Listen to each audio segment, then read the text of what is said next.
Hello les amis, j'espère que vous avez la forme, j'espère que vous avez la pêche. On va continuer l'histoire du livre Vivre l'immobilier et vivre la rente de Michael Zonta.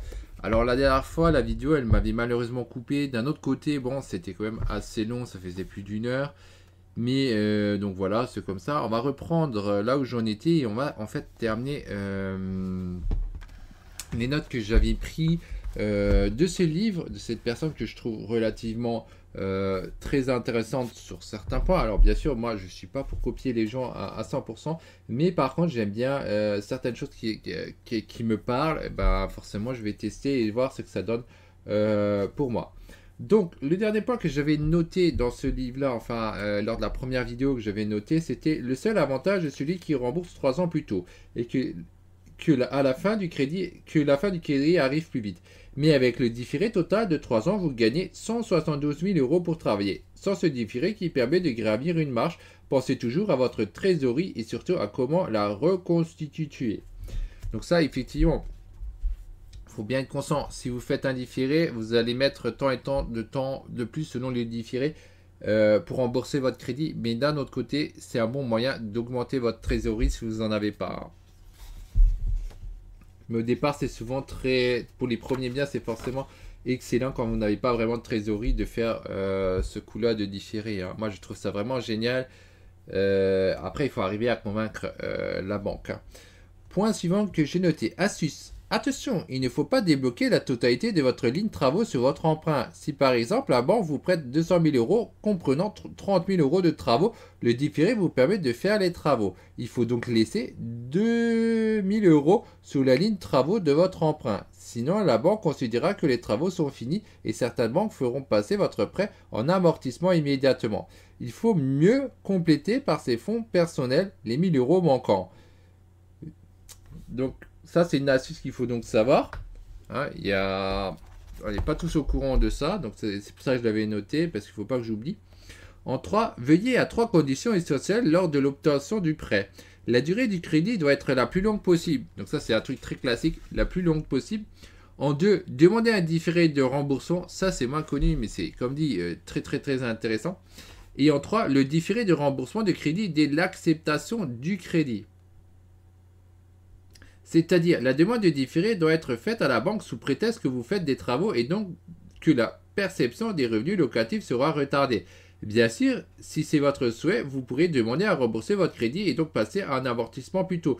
Le premier avantage avec ce procédé, c'est que c'est vous qui choisirez quand commence le remboursement du crédit. Bon. Bien sûr, si c'est un truc déjà loué, ça va être chaud de dire que vos travaux commencent déjà maintenant. À moins que, voilà, si c'est dans votre immeuble de rapport que c'est les pièces, les parties communes. Mais bon, autrement, c'est un peu chaud de justifier. Mais à voir, hein, à tester. Hein. Prochain point que j'avais noté. Aujourd'hui, seules 2 banques accordent à leur directeur d'agence une délégation locale.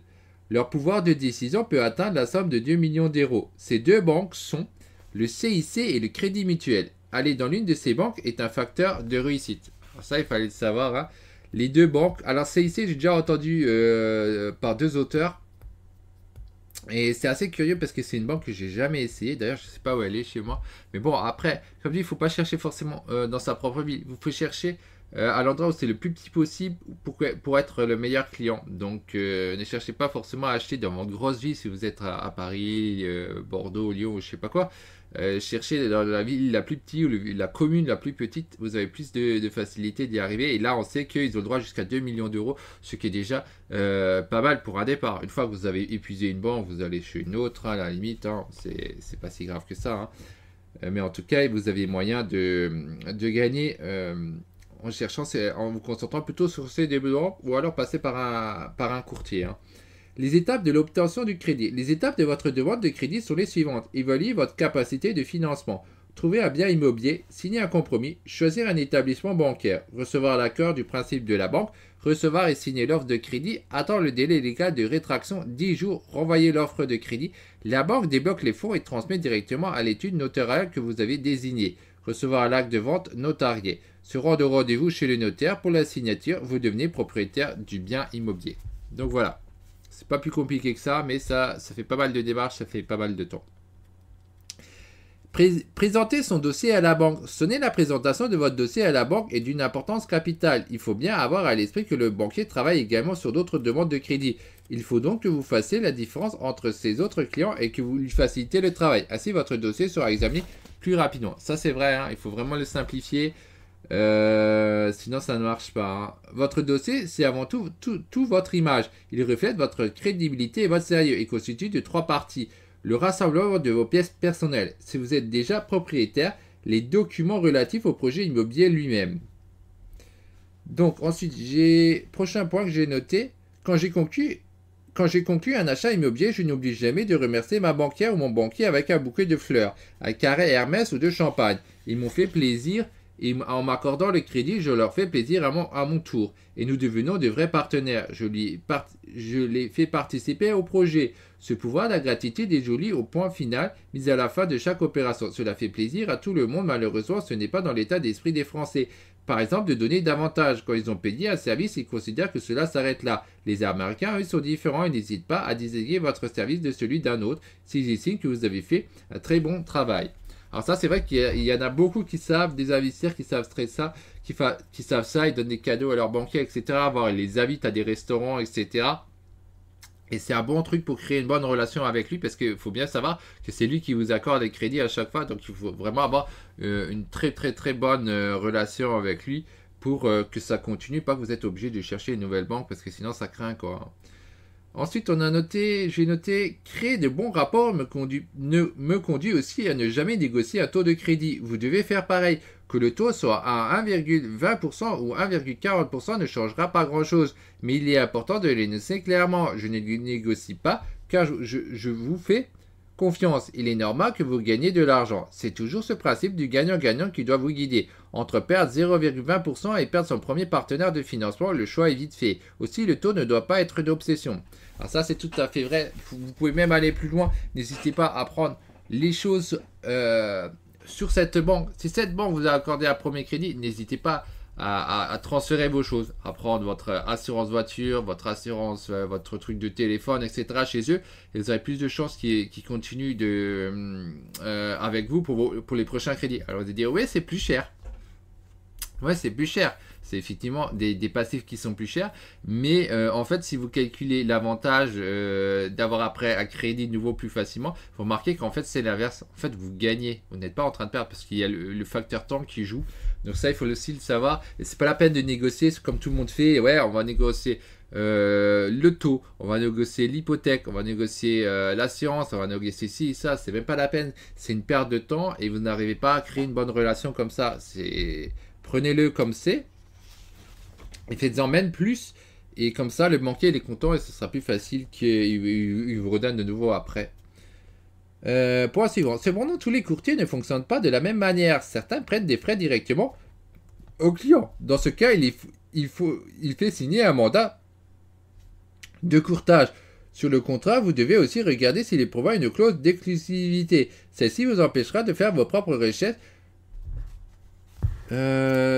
Cela reviendra à fermer une porte inutilement. Garder son autonomie est toujours salutaire, mais appel à un courtier aussi. Bien le choisir est donc important. Donc là, il faut juste noter quand vous passez un courtier, c'est-à-dire quand vous déléguez que c'est une autre personne qui cherche à votre place la banque, il faut aussi vérifier que effectivement ces deux critères-là, que le courtier ne prenne pas de l'argent directement sur vous. Bon, de toute manière, il est obligé de, comme dit, de vous faire signer un mandat et qu'il ne demande pas l'exclusivité, que ça vous empêche de chercher aussi un petit peu vous-même de votre côté. Ça dépend des courtiers. Hein. Ensuite, on a aussi, il vaut mieux travailler avec un très bon courtier qui a moins de dossiers et travaille davantage sur le vôtre. C'est comme avec un artisan. Il vaut mieux bénéficier des services d'un très bon artisan que ceux d'une usine à la chaîne pour qui vous n'êtes qu'un produit parmi d'autres. En résumé, le financier, bon, en fait, ça, ce que faut noter avec le courtier, là, c'est pareil. C'est pas la peine de chercher les plus grands courtiers du monde. Vous pouvez chercher un petit courtier mais qui est très très professionnel. Et vu qu'il a nettement moins de clients, et bien forcément, il va passer plus de temps sur votre dossier et il a ce besoin impérativement d'obtenir le crédit pour vous. Hein. Il faut qu'il vous l'obtienne, donc il va tout faire pour l'avoir. Si vous avez une grosse société de courtage, et bien forcément, le gars, ils en ont tellement qu'ils ne perdront pas autant de temps sur votre dossier. C'est pas intéressant. Donc là, pareil, le courtier cherchait pas forcément le plus gros. Hein. C'est effectivement une très bonne stratégie, quoi. Mais il faut juste vérifier ses antécédents, comme quoi il est bien capable, qu'il a des bonnes réussites derrière, parce que vous savez que les probabilités, ce sera qu'il trouve bien votre truc. Hein. Faut pas prendre non plus le gars qui a jamais eu réussi aucun jusqu'à présent, parce que votre risque est plus haut. C'est pas forcément une bonne chance, mais simplement votre risque est beaucoup plus haut, vaut mieux éviter. Point suivant que j'ai noté. Les travaux doivent toujours être de qualité. Une fois la rénovation terminée, l'appartement doit être aussi beau qu'un appartement neuf, si ce n'est plus. Ce résultat s'acquiert sans grossir la mensualité de remboursement. Par conséquent, tout le monde en bénéficie, aussi bien l'investisseur que le locataire. Prenons un exemple. Emprunter 20 000 euros de travaux sur 20 ans coûte 100 000 euros par mois au taux du marché 1,74. Enfin, coûte 100 euros par mois.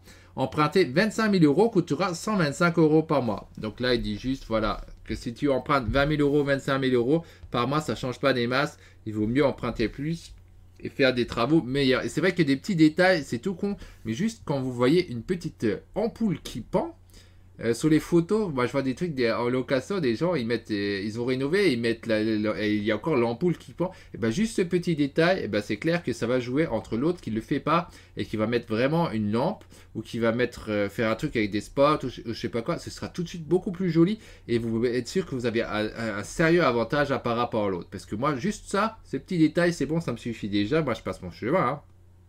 Et vous pouvez être sûr que je ne serai pas le seul qui passerait mon chemin juste à cause de ce détail-là. Et c'est un peu bête. Le gars, il s'est embêté à faire plein de travaux. Et au final, il va perdre la vente uniquement à cause de ça. Alors qu'il lui suffit juste de me donner un petit peu plus. Juste être un peu plus au-dessus des autres. Ça suffit pour avoir la vente à la place de l'autre. Enfin, d'avoir votre locataire, quoi. Enfin, l'autre point à retenir est que plus la surface des biens est petite, plus le coût par mètre carré est élevé. Cela s'explique par le fait que les pièces d'eau et de cuisine coûtent plus cher en termes de plomberie et qu'il n'est plus difficile pour un artisan de travailler dans une petite surface. Donc là, c'est un point qu'il faut savoir aussi. L'objectif des travaux est aussi de se prévenir des mauvaises surprises. Ainsi, le mieux est de tout refaire. Plomberie, électricité, salle de bain et ne garder que le bloc d'origine. Un sol, un plafond et 4 murs. Donc lui, il a cette politique, c'est de refaire automatiquement tout. Et c'est vrai que c'est pas plus bête, parce que vous êtes quand même embêté si après vous devez refaire et que vous avez déjà les locataires dedans. Quand vous commencez à refaire les choses, faites le tout direct. D'ailleurs, vous pouvez faire des trucs, si vous faites le tout direct, beaucoup plus propre, qui vous permet de faire la maintenance aussi plus facilement. Quand vous faites, il n'y a pas une isolation, et si vous faites tout de suite cette isolation et vous la faites de l'intérieur, il faut savoir que vous pouvez passer tout ce qui est câble électrique, votre plomberie, tout là-dedans. Et en fait, c'est beaucoup plus facile à maintenir. Au lieu de vous dire, vous faites juste le minimum, vous faites le reste la prochaine fois, vous allez dépenser plus d'argent comme ça que si vous le faites direct et ça va vous faire perdre du temps. Il vaut mieux tout refaire, même si le truc il va encore, si le ballon d'eau chaude il va encore, bah c'est pas grave, vous le changez quand même, vous changez tout. Comme ça, c'est fait et ça restera jusqu'à la fin du crédit, quoi. Pour votre choix, demandez toujours à l'artisan une copie de votre assurance décennale et de sa responsabilité civile avant de signer le devis. Ces deux vérifications sont non négociables. Donc ça, c'est des papiers qu'il faut penser à demander donc à l'artisan ou aux artisans que vous allez engager. Les devis et les délais. Lors de l'établissement du devis, quelques points sont à respecter. Tout doit être mentionné dans le devis. L'adresse exacte du bien, pas votre adresse de résidence. Le montant des travaux, le délai des travaux et de l'ameublement, ainsi que le délai assorti d'une indemnité de retard. Donc, il faut bien faire attention à ce qui est marqué sur le devis. Point suivant que j'ai noté. De votre côté, en tant que client, vous devez prendre une assurance dommage ouvrage, et cela avant le début des travaux. Donc ça, il faut le savoir, faut avant le début du travaux, avoir une assurance dommage ouvrage. Payer l'artisan. Le règlement, j'ai noté, le règlement se fait donc en fonction de l'avancement des travaux, mais surtout en respectant le paiement en 5 fois, 20% plutôt que 2 fois 50%. Donc lui, il dit que les travaux, vaut mieux que ce soit en 5 fois plutôt que 2 fois. C'est vrai que c'est plus sécuritaire. Hein. Attention au sol. Au rez-de-chaussée, on ferait poser un carrelage imitation parquet pour éviter d'éventuels dégâts causés par l'humidité. En effet, il est fréquent que les appartements au rez-de-chaussée soient impactés par les remontées d'humidité en capillarité. Donc ouais, là effectivement, au lieu de passer du lino, c'est très classique de dire ouais, on met du lino partout, mais lui il conseille vraiment au rez-de-chaussée de ne pas faire ce cas, de mettre du lino, hein. Donc de mettre du carrelage imitation parquet pour éviter d'éventuels dégâts. Bon. Ensuite, il est dans les salles de bain, les douches. Il dit pour éviter tout problème de condensation, l'installation d'une VSC électrique est nécessaire, et cela même si la salle de bain possède une fenêtre. Son branchement doit absolument se faire sur la lumière automatiquement. Ouais. Si vous mettez la VNC qu'il y a la lumière, automatiquement quand ça s'allume, la VNC s'allume aussi. Et elle s'éteint quand vous coupez la lumière. Donc du coup, la personne risque pas d'oublier, hein. Enfin, l'accès à la tuyauterie doit se faire par une trappe. Cela vous évitera de tout casser en cas de problème de fuite au niveau d'un joint. Donc ça aussi, il faut qu'il y ait bien une trappe. Donc c'est assez facile à faire si vous avez bien fait une isolation à l'intérieur. Ils n'auront pas de mal à le faire. Et donc ce sera facile à y accéder. Toujours dans un souci d'optimisation de l'espace, la cuisine ouverte constitue presque toujours le meilleur choix. Pour cela, l'ancienne cuisine devient une chambre et la nouvelle cuisine est installée dans le salon. Ceci permet de gagner une pièce et donc un prix locatif plus élevé. Donc là, vous savez pourquoi ils mettent le salon-cuisine ensemble. Ensuite, si le chauffage est individuel ou au gaz, il est raisonnable de le supprimer pour des raisons de sécurité. En effet, il est trop difficile de vérifier que le locataire procède à l'entretien de la chaudière. De plus, il est moins onéreux de changer un radiateur qu'une chaudière. Donc, pour lui, c'est très clair, hein. Si c'est une chaudière, il faut l'enlever, quoi. Si le chauffage individuel est au gaz, il est raisonnable de le supprimer pour des raisons de sécurité. En effet, il est trop difficile de vérifier que le locataire possède un entretien de la chaudière. Bon. Ensuite, il est marqué des éclairages adaptés. Soigner l'éclairage est important, ce qui vous permet de créer des zones de vie. Deux spots doivent être placés au-dessus de la cuisine ouverte et une application murale au-dessus du canapé. Les lumières, elles doivent compartimenter la pièce afin de mettre en valeur chaque espace. Donc là, on est dans la déco du coup. Les services d'une agence de photographie spécialisée sont une possibilité à ne surtout pas négliger. Ça, c'est tout à fait vrai. Si vous faites des photos professionnelles, vous aurez beaucoup plus de chances que les gens s'intéressent à votre bien plutôt qu'à un autre, hein. Il faut le savoir que ça joue, hein. Les photos, c'est le premier truc que les gens regardent. Ils marchent par leur émotion. Donc, si vous avez des belles photos bien professionnelles, vous avez plus de chances d'arriver à louer que celui qui ne le fait pas. C'est encore un truc tout bête, mais c'est encore un truc que vous avez fait un petit peu plus que les autres et qui vous permettra de plus facilement faire votre location. Du texte, du visuel et la visite virtuelle sont le minimum. Même si ce n'est pas votre métier, l'annonce doit être professionnelle sur tous les points. Donc là, on est au niveau des textes d'annonce, hein. La réaction des prospects. Une fois l'annonce mise en ligne, vous devez recevoir au moins 10 appels téléphoniques en une semaine. Si vous n'arrivez pas à ce résultat, c'est qu'il y a un problème. Soit c'est l'annonce qui est mal rédigée, soit c'est le bien qui est mal placé. Donc là, effectivement, si on veut au moins avoir 10 appels en une semaine, ça dépend où vous achetez, hein. Lors de l'entretien téléphonique, il vous revient de répondre en premier à toutes les questions que votre interlocuteur souhaite vous poser. Ensuite, ce sera votre tour. Ça, il faut aussi savoir.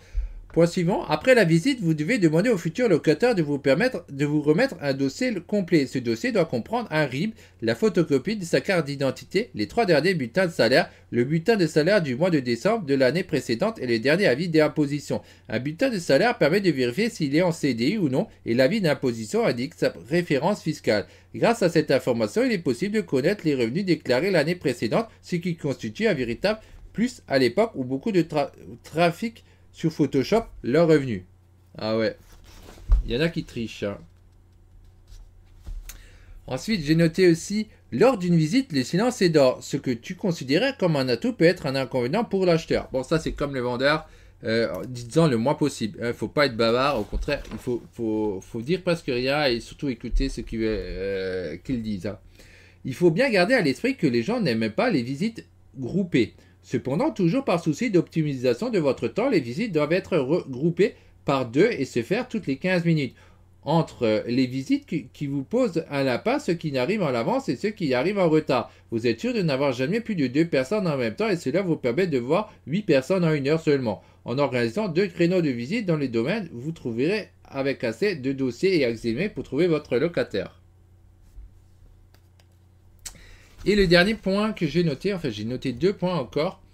Installer une verrière entre la chambre et le salon permet de récupérer la luminosité de deux fenêtres.